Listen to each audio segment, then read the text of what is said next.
Dans cette vidéo, nous allons explorer les commandes Docker essentielles pour gérer vos conteneurs. Nous verrons comment lancer, arrêter et redémarrer des conteneurs.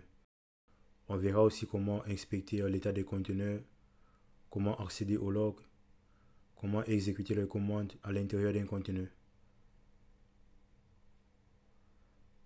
On va commencer par démarrer un conteneur avec docker run-it-d et on va utiliser l'image nginx.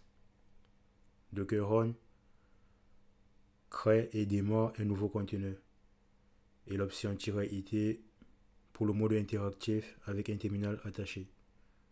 -d pour détacher le conteneur afin qu'il tourne en arrière-plan et nginx l'image utilisée pour créer le conteneur.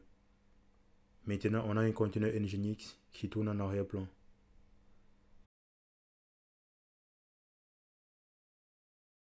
On va arrêter ce conteneur avec docker stop et suivi de son ID. Docker stop arrête proprement un conteneur et l'ID c'est l'identifiant du conteneur à arrêter. On voit bien que le conteneur apparaît avec le statut arrêté. Maintenant on va redémarrer ce conteneur avec la commande docker start ID du conteneur. Docker start c'est pour relancer un conteneur arrêté. On va vérifier avec docker ps-l et maintenant on voit bien que le conteneur a redémarré et est bien actif. Maintenant on va voir comment forcer l'arrêt d'un conteneur avec la commande docker kill ID du conteneur. Docker kill c'est pour forcer l'arrêt immédiat du conteneur. Le conteneur est brutalement arrêté après cette commande.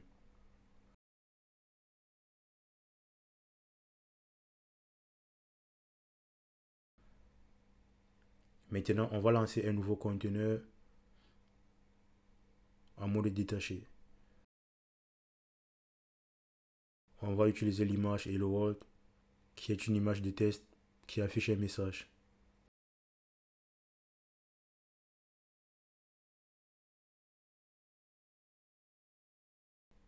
On va vérifier avec docker ps-l. Le conteneur hello world apparaît avec le statut arrêté. Maintenant on va afficher les logs de ce conteneur. Pour cela on va exécuter la commande docker log, son ID. Docker log c'est pour afficher les logs du conteneur. On voit bien les logs. Maintenant on va essayer de lancer ce conteneur hello world en mode interactif avec la commande docker run-ti-d hello world.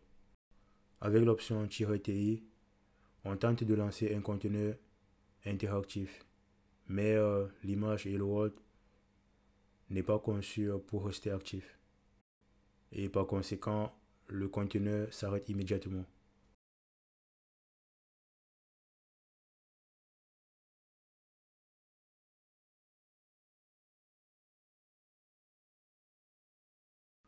On va maintenant lancer un conteneur nginx alpine avec la commande docker run-it-d nginx alpine. Nginx Alpine c'est une version légère de Nginx basée sur Alpine Linux. Et on a un conteneur qui tourne maintenant en arrière-plan. On va exécuter la commande docker exec -it ID du conteneur et sh. Docker exec exécute une commande dans un conteneur en cours d'exécution.